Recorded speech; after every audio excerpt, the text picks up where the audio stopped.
हमारे Indian house holds की एक खासियत है जी कि तमाम समय होने के बावजूद भी हमें समय बचाना है और जी पैसे बचाने हैं। अक्सर हमारे यहाँ होता है कि अगर फैमिली का कोई एक मेंबर कोई ट्रीटमेंट ले रहा है जी और किसी दूसरे मेंबर को भी उस बीमारी से रिलेटेड सिम्टम्स हो गए तो उन्होंने उसी पेशेंट का एक गोली उठा के खा ली। एग्जाम्पल है, मेरी मदर का एक न्यूरोलॉजिकल डॉक्टर के साथ ट्रीटमेंट चल रहा था। जी उनको बेसिकली पैरों में नमनेस और कुछ पेन की प्रॉब्लम थी। अभी कुछ दिन पहले क्या हुआ कि मेरे पिताजी कहीं मीटिंग में जा रहे थे तो जी उनके पैरों में सडनली खिंचाव आ गया, पेन थोड़ा ज्यादा था। तो अब उनको मीटिंग में जाना भी जरूरी था तो उन्होंने मदर की एक मेडिसिन उठा के खा ली, चले गए। तो ये कितना सही है, कितना इफेक्टिव है या नहीं सही है, क्या हार्म्स हैं इसके बारे में, वो आप बताइए सर।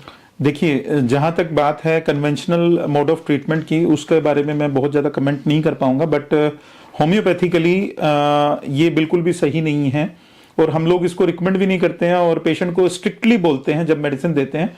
हालांकि बहुत सारे पेशेंट हैं जो डिफरेंट तरीके से शायद मेरे इस बात को लेते होंगे या सोच भी रहे होंगे, या जब जिस टाइम पे मैं ये बोल रहा हूँ तब भी शायद उनके माइंड में होगा कि डॉक्टर साहब आप हमारी जो दवाई है वो सिर दर्द की ऐसे बना दो जब भी कभी सिर दर्द हो तो सभी ले लें, या डॉक्टर साहब हमारे घर में ना खांसी हो रही है, खांसी जुकाम की, आप ऐसी दवाई दे दो जो सभी को दे दें और सबको इफेक्टिव हो जाए। कुछ केसेस में पर्टिकुलरली वायरल सीजन है, अगर किसी को, जैसे अभी ये सीजन चल रहा है, ये वायरल सीजन है, फीवर भी हो रहा है, उसके बाद कफ एंड कोल्ड ये बड़ा कॉमन चल रहा है, इसमें हम लोग होम्योपैथिक मेडिसिन पूरी फैमिली के लिए एक तरह की दे सकते हैं। उसको हम लोग निकालने का एक सिस्टम होता है, जिस पूरी फैमिली में इस तरह के सिम्टम्स कैसे आ रहे हैं वो सिम्टम्स को आइडेंटिफाई कर लेंगे। और ये डॉक्टर की पकड़ के ऊपर डिपेंड करता है, जो आपने टाइम फ्रेम की बात की कि 10 मिनट में काम हो जाए, जल्दी से काम हो जाए, तो वो डिपेंड करता है डॉक्टर की काबिलियत के ऊपर। अब इतने साल की प्रैक्टिस के बाद हम तो अपने पेशेंट को मेडिसिन जो है वो टोटल 5 मिनट में आराम से दे सकते हैं इस तरह के केसेस में। तो बेटर आइडिया इज कि आप डॉक्टर को कंसल्ट करके ही दवाई लें। किसी भी कंडीशन में, किसी भी बीमारी के लिए, किसी भी पेशेंट की दूसरे पेशेंट की दवाई जो है वो दूसरे पेशेंट में नहीं यूज की जा सकती। ठीक है। अभी जैसे आपने बोला कि जैसे अभी चेंजिंग सीजन में एलर्जीज या कफ एंड कोल्ड के सिम्टम्स अक्सर कॉमन आ जाते हैं जी तो पूरी फैमिली के लिए आप एक दवा दे देते हैं। मान लीजिए आपने 1 बॉटल 2 बॉटल मेडिसिन दे दी किसी एक फैमिली के लिए, कुछ यूज हुई, कुछ बची रहेगी जी, तो वो मेडिसिन वो कब तक रख सकते हैं? क्या उसकी भी कोई शेल्फ लाइफ होती है और कितनी बिल्कुल होती है? उसकी शेल्फ लाइफ उस पर डिपेंड करती है जिस ग्लोब्यूल में हम मेडिसिन बना रहे हैं, पहली ग्लोब्यूल की शेल्फ लाइफ कितनी है। ग्लोब्यूल यानी ग्लोब्यूल sugar मींस pills। जो व्हाइट पिल्स जो हमारी होती हैं, अगर किसी को हमने लिक्विड में दिया है तो लिक्विड मेडिसिन में भी हमें कंसिस्टेंसी उसमें देखनी पड़ेगी कि उसकी एक्वस कंसेंट्रेशन कितनी है।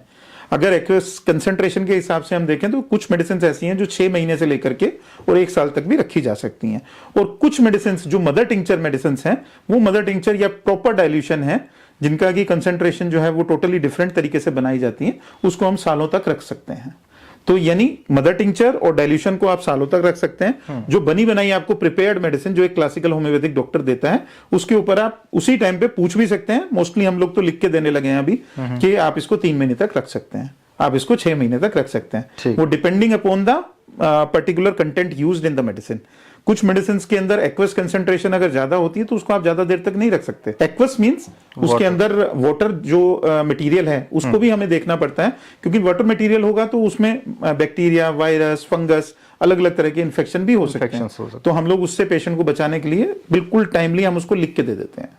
ठीक है जी। और सर, होम्योपैथिक मेडिसिन लेते समय क्या कोई सावधानियां बरतनी चाहिए या वो केस स्पेसिफिक होता है? नहीं, हम केस स्पेसिफिक भी होता है, बट इन जनरल अगर हम बात करें तो होम्योपैथी में मोस्टली जो लिटरेचर है उसके हिसाब से भी, और हम लोग क्या कहते हैं कि ये हमारे टंग के अंदर एक सलिवरी सेंसरी एरिया रहता है जिसके थ्रू ये मेडिसिन काम करना शुरू कर देती हैं। तो मेडिसिन खाने से 15 मिनट पहले या 15 मिनट बाद में अगर आप कुछ ना खाएं तो दैट इज ऑलवेज बेटर।